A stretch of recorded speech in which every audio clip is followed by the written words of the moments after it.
Andrew Mountbatten Windsor was taken into police custody at a secluded Norfolk farmhouse on the morning of his 66th birthday, transforming a royal prince into an ordinary criminal suspect in a matter of seconds. For nearly 2 decades, the global public believed it understood the full extent of the disgraced Duke of York and his toxic alliance with international predator Jeffrey Epstein. However, recent classified document leaks and sudden domestic law enforcement actions reveal a much darker reality, proving that the reality inside the palace walls was far worse than anyone ever dared to imagine. While the mainstream media spent years focusing entirely on the social fallout of these elite gatherings, a much larger corporate espionage and state secret scandal was being systematically buried right under our noses. Who among us could have predicted that a member of the reigning family would utilize state infrastructure to facilitate an international compromise network that eventually forced the hand of the king himself?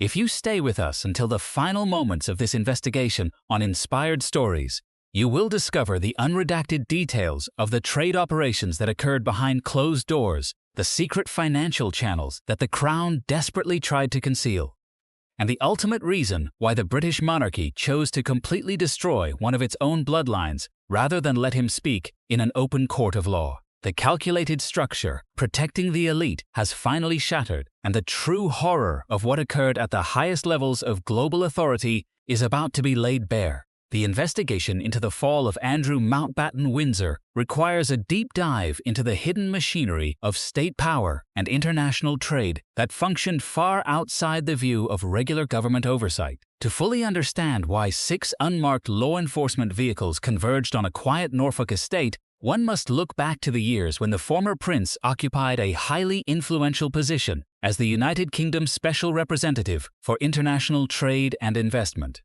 For a decade, this role allowed him to travel across the globe, accessing the highest corridors of industrial and political power under the guise of promoting British commercial interests.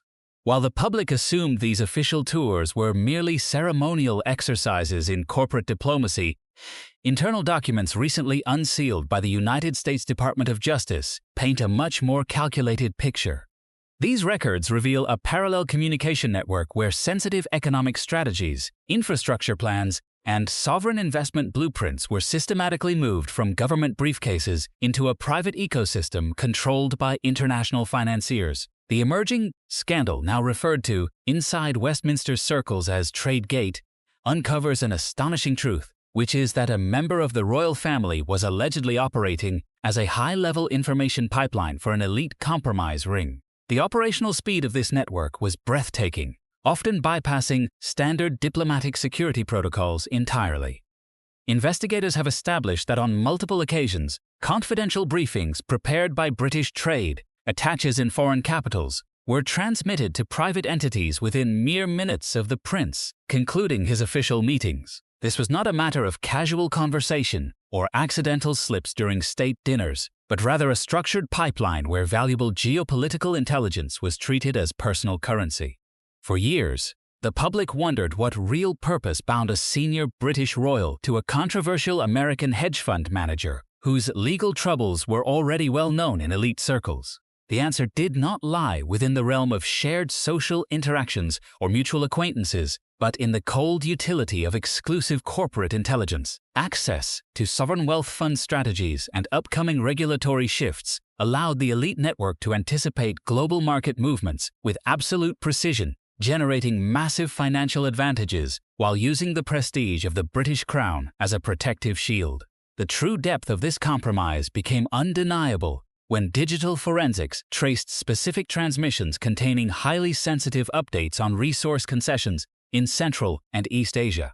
While official government ministers were kept in the dark, the private office of the former prince was consistently generating detailed summaries of mineral rights negotiations and state-backed infrastructure projects. These pieces of information were subsequently routed through secure servers linked directly to offshore holding companies. This sophisticated arrangement ensured that the individuals manipulating these assets remained entirely invisible to regulatory watchdogs in both London and Washington. The continuous flow of this proprietary data suggests an ongoing transaction where sovereign prestige was effectively exchanged for geopolitical leverage and personal protection. The ultimate tragedy of this operation is that the very systems established to protect national economic security were leveraged to serve the private interests of a global cabal that operated completely above the law. As federal prosecutors continued to piece together the global puzzle, it became clear that the former prince believed his royal immunity made him permanently untouchable by domestic or international law enforcement. This profound sense of entitlement is what allowed the communication pipeline to operate with such brazen disregard for basic operational security. When senior intelligence officials initially raised flags regarding the unusual pattern of data transfers originating from the prince's residence, their warnings were repeatedly dismissed as bureaucratic overreach or simple scheduling coordination. This institutional blind spot allowed the operation to expand in scope, moving from basic trade data to highly sensitive reports concerning regional security frameworks and bilateral energy agreements. The realization that state secrets of this magnitude were being handled as tradable assets within an underground network sent shockwaves through the highest levels of the British establishment, triggering a silent panic that would eventually lead to an unprecedented internal purge. The global public is only now beginning to comprehend the sheer scale of the betrayal that occurred under the banner of royal diplomacy. The assumption that this relationship was merely a personal lapse in judgment has been completely shattered by the reality of a multi-year corporate espionage operation that compromised national interests for private gain. Every official tour, every closed-door meeting with foreign dignitaries, and every trade delegation, led by the former prince, must now be re-evaluated through the lens of this newly uncovered intelligence pipeline. The realization that the highest levels of the state were utilized to feed a global compromise engine explains why the institutional response, when it finally arrived, was so absolute and devastating. The protective walls that had shielded the monarchy for generations could no longer withstand the weight of the evidence, forcing a choice between the survival of the institution and the protection of a compromised prince. The specialized nature of these operations became even more apparent when looking at the specific geographic targets of the former prince's official itineraries. While the British public was told that his trade missions to resource-rich regions were designed to secure traditional commercial partnerships, the unsealed electronic correspondence tells a vastly different story. On Christmas Eve, when government offices in London were completely closed for the holidays, a highly classified intelligence package was sent directly from a secure terminal linked to the former prince's private quarters. This package did not contain standard marketing materials or public economic forecasts, but instead held detailed geological surveys and military tactical assessments regarding the Helmand province in Afghanistan. At the time, British and Allied coalition forces were actively engaged in a dangerous conflict in the region, making any documentation regarding its local infrastructure and mineral deposits a matter of extreme national security. The destination for this sensitive military and commercial intelligence was not the desk of the British Business Secretary or the Ministry of Defense, but the private digital network of Jeffrey Epstein. Analysts who have reviewed the timestamps and metadata of these transmissions note that the information bypassed every single established diplomatic clearing channel. The documents contained precise mapping of untapped uranium and gold deposits, alongside strategic evaluations of local tribal governance structures. For an international financial operative specializing in the acquisition of distressed assets and high-level political leverage, such data was worth far more than regular investment capital. It provided the ultimate blueprint for exploiting a war-torn region under the radar of international regulatory bodies. The reality that a senior member of the royal family would handle tactical and economic data from an active combat zone as a private commodity reveals a level of reckless compromise that went far beyond mere financial misconduct. This parallel pipeline operated with a level of arrogance that can only be cultivated by a lifetime of absolute royal privilege. When regional experts within the diplomatic service initially questioned why the former prince was showing such a sudden and specific interest in sovereign mining concessions, their formal inquiries were met with administrative stonewalling. The institutional assumption was always that a royal figure could not possibly be involved in espionage or illicit corporate brokering. This allowed the network to flourish, using official state visits as a cover to gather proprietary data that was subsequently leveraged in private equity circles across New York and the Caribbean. The former prince essentially transformed his official state function into a highly specialized intelligence collection node, feeding a global compromise machine that operated entirely outside the boundaries of international law and sovereign accountability. The discovery of these specific resource leaks fundamentally altered the dynamic between the royal household and domestic law enforcement. It was no longer possible for palace officials to claim that the relationship was restricted to the social sphere or a series of unfortunate personal choices. The inclusion of military-adjacent data and sensitive mineral concessions meant that national security had been actively compromised for the benefit of an elite compromise ring. This realization sent shockwaves through the highest levels of the British military and intelligence establishment, creating an immediate and urgent need to completely isolate the source of the leak. The long-standing immunity that had protected the family for centuries began to look less like a constitutional guarantee and more like a significant vulnerability that required immediate, surgical correction before the entire institutional apparatus was compromised. As the full extent of the Helmand Province documents began to circulate among senior cabinet members, the pressure to take definitive action became overwhelming.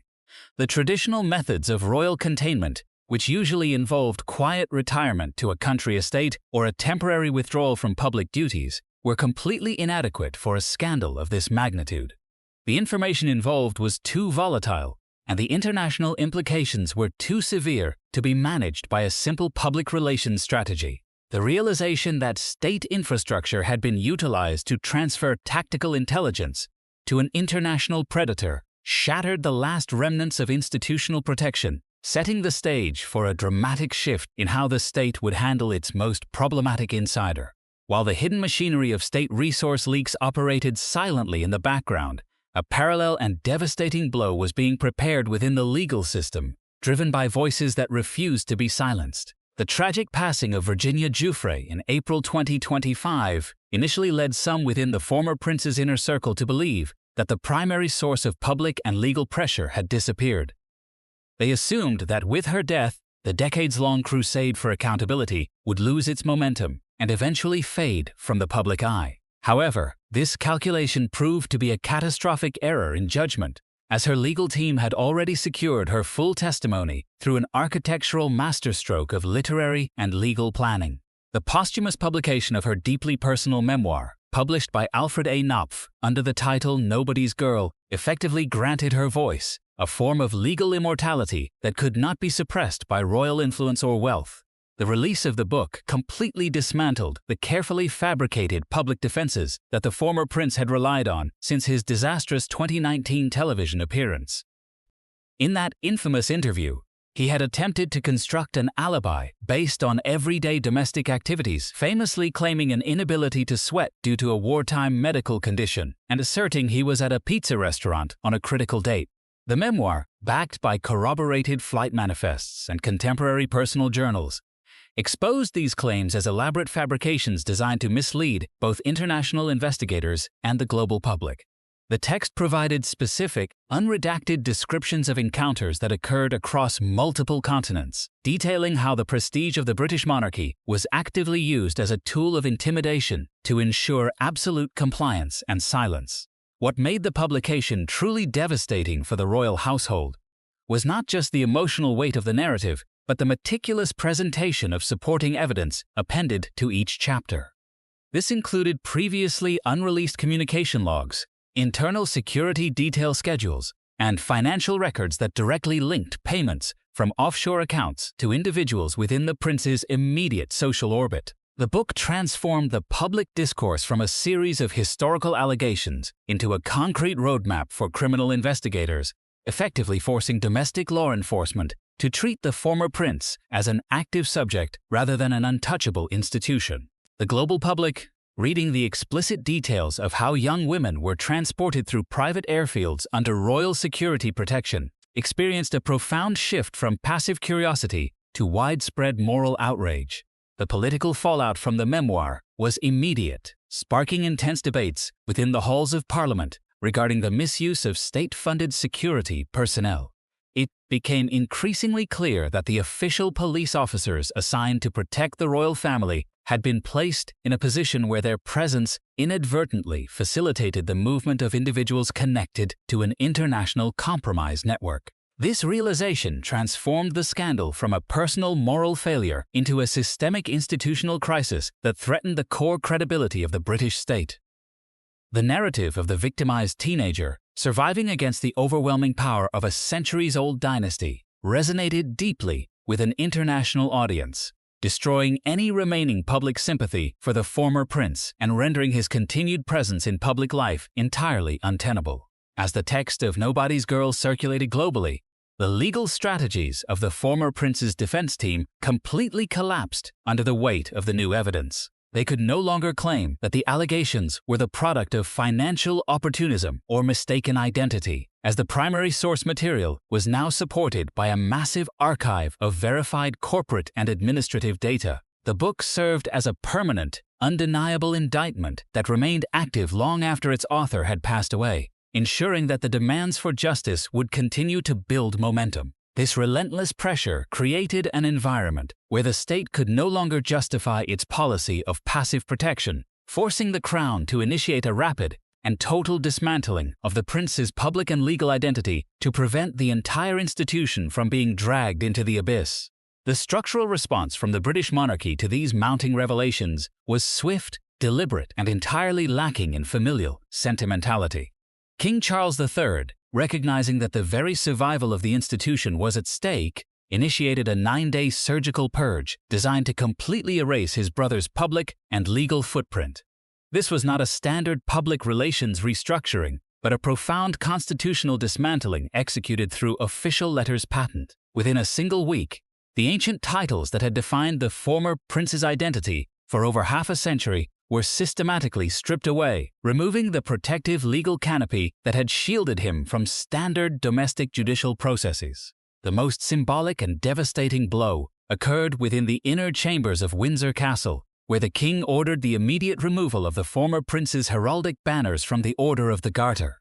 This centuries-old chivalric order, representing the absolute pinnacle of royal favor and historical legitimacy, had held the prince's name on its rolls for decades. Removing these insignias signaled to the global political establishment that the crown would no longer offer even a shred of symbolic protection. The erasure was so thorough that official state registries were quietly updated to reflect his new status as a private citizen, completely removing the royal prefix from his name on all government databases and identification documents. Simultaneously, the financial cord that had sustained his lavish lifestyle was permanently severed. The administrative team at Buckingham Palace executed a complete freeze on all stipends originating from the Duchy of Lancaster, forcing the former prince to rely entirely on private, audited assets. This economic isolation was accompanied by a forced eviction from Royal Lodge, the 30-bedroom Windsor mansion he had occupied since 2003. He was quietly relocated to Wood Farm Cottage, a modest, isolated farmhouse on the edge of the Sandringham estate in Norfolk. This physical displacement was highly tactical, serving to remove him from the immediate proximity of the capital and place him under the direct, controlled supervision of palace security staff who answered only to the king. This rapid institutional abandonment sent a clear and unyielding message to law enforcement agencies in both the United Kingdom and the United States. By stripping away the royal title and the accompanying state immunities, the king effectively demonstrated that the monarchy would not interfere with any pending criminal investigations or international extradition requests. The palace was actively cooperating with the state, choosing to sacrifice a corrupted insider to preserve the foundational credibility of the crown itself. The former prince found himself completely exposed to the elements of the legal system, isolated in a cold Norfolk cottage while the machinery of justice, which he had successfully avoided for over 15 years, closed in from all sides.